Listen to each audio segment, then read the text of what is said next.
পাকিস্তান গালিবান বস্তি এলাকার একটি ঘটনা। একটা ছোট্ট কুড়োঘর, স্বামী স্ত্রীর ভালোবাসার কোনো অভাব নাই। বলেন তো বাজারে স্বামী স্ত্রী দাম্পত্য জীবনে ভালোবাসা দান করেন তিনি কে? শুধু কি মানুষের মধ্যে ভালোবাসা, পশু পাখি সকলের ভিতরে ভালোবাসা আছে না? বাবুই পাখি আপনারা চেনেন না? তাল গাছে বাসা বাঁধে।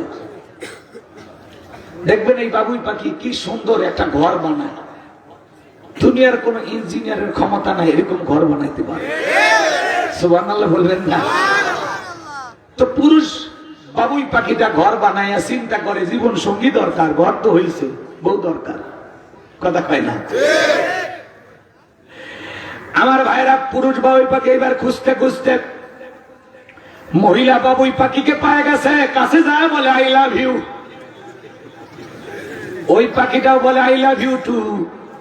এইবার ডেকে বলে আমি একটা সুন্দর ঘর বানাইছি, আমার ঘরে কি যাইবা? বলে হ্যাঁ যাইব। এইবার আমার ভাইয়েরা, পুরুষ বাবুই পাখির আহ্বানে মহিলা বাবুই পাখিটা চলে আসছে। সুন্দর করে ঘরটা দেখে পছন্দ হয়েছে, রান্নাঘর, ডাইনিং ঘর, বেডরুম সব পছন্দ। কথা কি বোঝেন? এইবার মহিলার আপত্তি হলো যে ঘর তো বানাইছেন, রাত হইলে একটু অন্ধকার হয়ে গেলে তখন কি হবে? একটু আলোর ব্যবস্থা হলে ভালো হয়।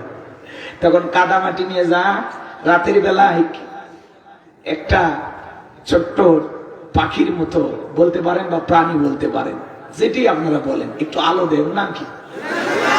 জোনাকি পোকা, তাই না? এরে ধরে নিয়ে যায়, হ্যাঁ একটু সিস্টেম করে, বুঝতে পারছেন?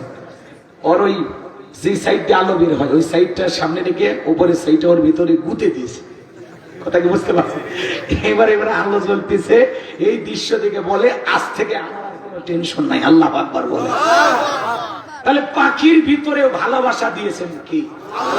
যদিও তারা পাকিস্তানের এই বস্তি এলাকার বসবাস করা স্বামী স্ত্রী, এরা ছিল গরিব, কিন্তু একে অপরের প্রতি ভালোবাসার কোনো কমতি ছিল না। সুবহানাল্লাহ। আরে ভাই, 1 লাখ টাকার খাট থাকলে ঘুম আসে না, 2 লক্ষ টাকার চাদর থাকলে ঘুম আসে না, দামি বিছানাপত্র টাইলস থাকলে ঘুম আসে না। ঘুম দেওয়ার মালিক কে?